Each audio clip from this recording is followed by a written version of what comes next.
వృశ్చిక రాశి వారికి ఈ వారం అనుకూలంగా ఉంది. గత వారం కంటే ఈ వారం బాగుందని చెప్పొచ్చు. వృత్తి ఉద్యోగాల పరంగా, విషయ వ్యవహారాల పరంగా అన్నీ అనుకూలంగా ఉంటుంది. అయితే ఆరోగ్యం పరంగా మటుకి కొన్ని జాగ్రత్తలు తీసుకోవాలి. థైరాయిడ్ కావచ్చు, షుగర్, బీపీ, నీకు సంబంధించినవి ఇబ్బంది పెడుతుంది. కుటుంబంలో చిన్నపాటి ఇబ్బందులు ఏవైతే ఉన్నాయో ఈ వారం తొలగిపోతాయి. వ్యాపార పరంగా మంచి రొటేషన్స్ ఉంటుంది. ఉద్యోగపరంగా పేరు ప్రఖ్యాతలు లభిస్తాయి. ముఖ్యంగా ప్రభుత్వ రంగంలో ఉన్న వారికి ఈ వారం బాగుందని చెప్పొచ్చు. విదేశాల్లో ఉన్నవారికి మంచి ఉద్యోగం లభిస్తుంది. ఆల్రెడీ ఉద్యోగంలో ఉన్నవారికి ప్రమోషన్ కావచ్చు లేదా ఇంక్రిమెంట్ కావచ్చు వచ్చే సూచన ఉంది.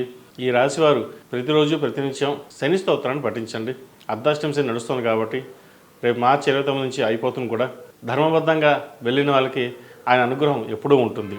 ఈ రాశిలో జన్మించిన వారికి కలిసి వచ్చే సంఖ్య 5, కలిసి వచ్చే దిక్కు ఉత్తరం, కలిసి వచ్చే రంగు గ్రీన్.